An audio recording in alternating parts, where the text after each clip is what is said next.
Fort Smith is great because it's a large city with a small town feel. I can get from one side of town to the other in 20 minutes.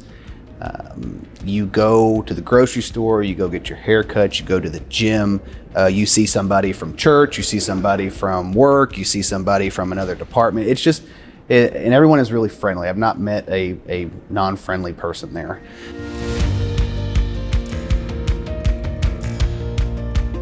Well, first of all, you got to be open to just have the conversation, and you got to be open to change. So if you're not open to those two things, you're not going to have that effective partnership.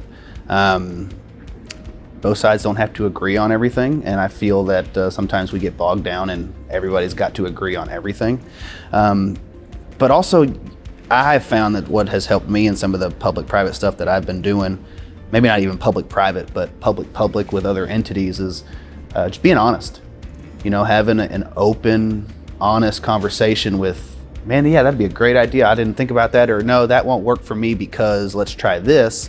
I feel at the end of the day, the parties involved have more respect for you because you kind of stood your ground and didn't just try to push over change because people wanted change, and at the end of the day, it failed because it wasn't really very well planned out on the front end.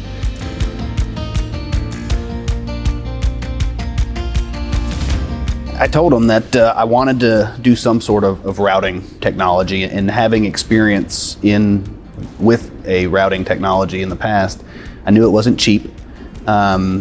Rates are an issue in Fort Smith as far as we, in my opinion, don't charge enough for the services that we provide. So I had to spin it as, can we afford not to do this? Because every year, regardless of whether we raise rates or not, trucks get more expensive, fuel gets more expensive, tires get more expensive, everything gets more expensive. That I know what I'm talking about and not have any upfront capital costs associated with it, and be able to bring back 6 months later to city management and say, okay, here's what we've netted. So I ask you again, can we afford not to do this?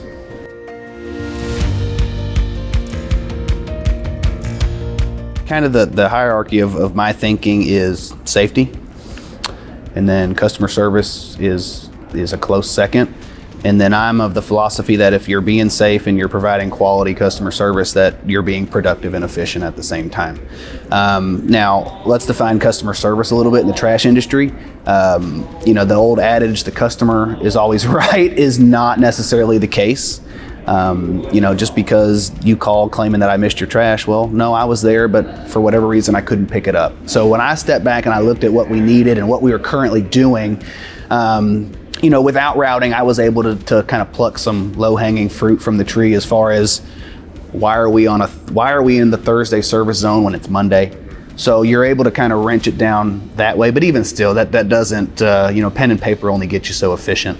The other piece that I wanted to improve, because our rates are so low, and because our rates are so low, our salaries are low as well, and we got a lot of vacancies, and our morale was an issue because didn't matter what the driver did or didn't do, he or she was constantly going back for miscollection.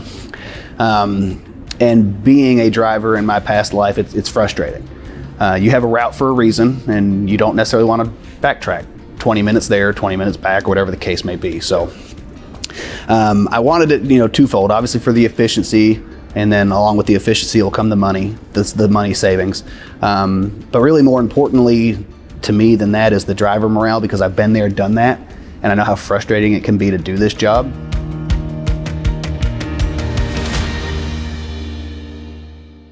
I wanted to start building that customer service history so I can see if this person calling in is a frequent flyer, calling in all the time, or, you know, yeah, you've never called us, so it legitimately might have been our fault.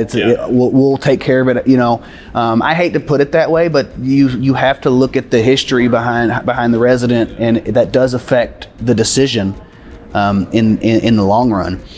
It has cut down on the communication between the dispatchers and the drivers significantly, because we can cut any sort of missed pickup claim.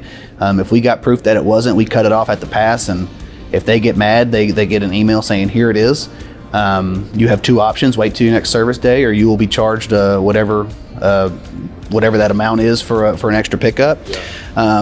the communication, the time it takes to get on the radio, get that guy on the radio, communicate that's cut out.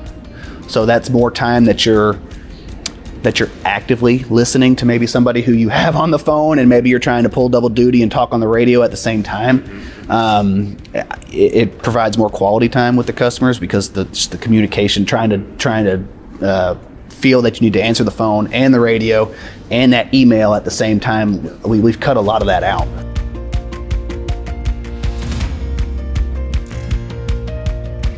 The drivers at first were hesitant. They thought Big Brother was watching.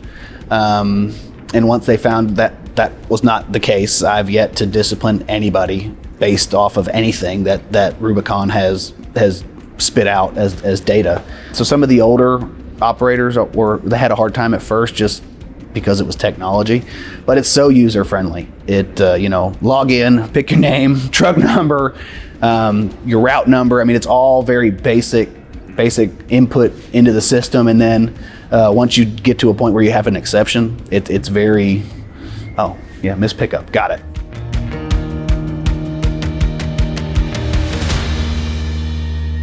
Waste is a lot of things.